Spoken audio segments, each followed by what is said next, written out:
Vayishlach, the book of Genesis. We're in the middle of the Jacob story arc.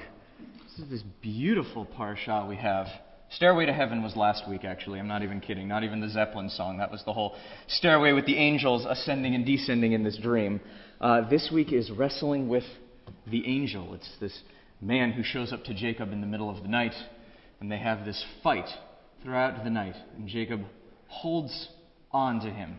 They fight to a standstill, and Jacob won't let him go. As dawn is breaking, this figure insists that Jacob let him go, and Jacob said, "I'm not letting you go until you share some kind of a blessing with me." Gives him the name Yisrael. This is the blessing that Jacob receives in exchange for holding on.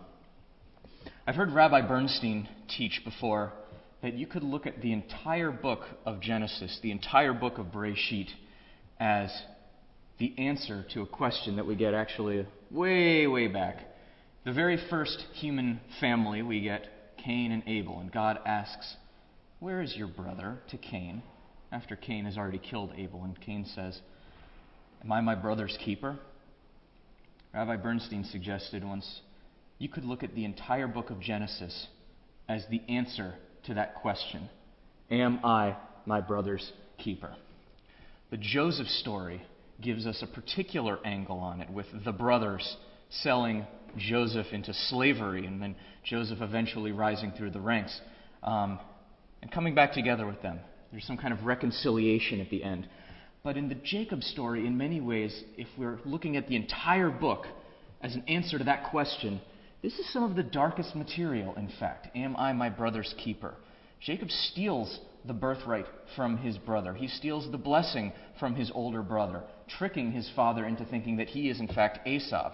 I'm going through a whole bunch of biblical stories here, but they all serve as some kind of an answer, some kind of a reflection on, am I my brother's keeper? I want to suggest that Jacob gets it wrong. He may have earned his place in our pantheon of patriarchs and matriarchs, the Avot ve'imot. We have Avraham, Yitzchak, ve'Yaakov, Jacob. He made his way in there, stealing that birthright and that blessing. But at what cost?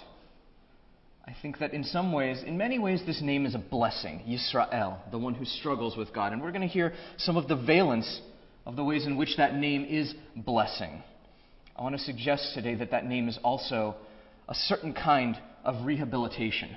They give it to him twice, actually.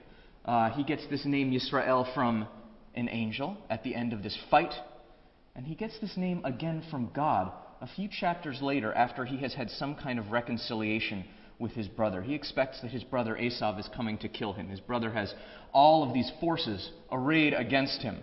Jacob splits his camp into two so that if one of them is overrun and destroyed, not all of the people will be wiped out.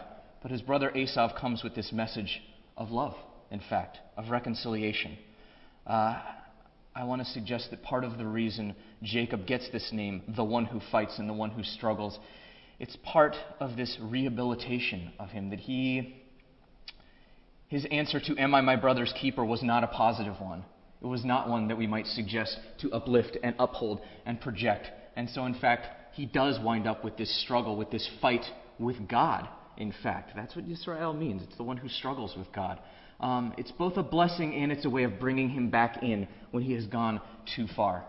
So, I think that this question that Bereshit poses to us, this is something we can ask ourselves in this world today. Am I my brother's keeper?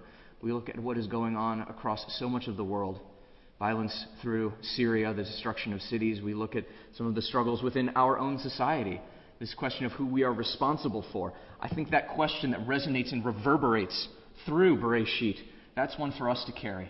And that's one for us to hold. And it's one for us to answer in our own journeys, in our own lives. Am I my brother's keeper?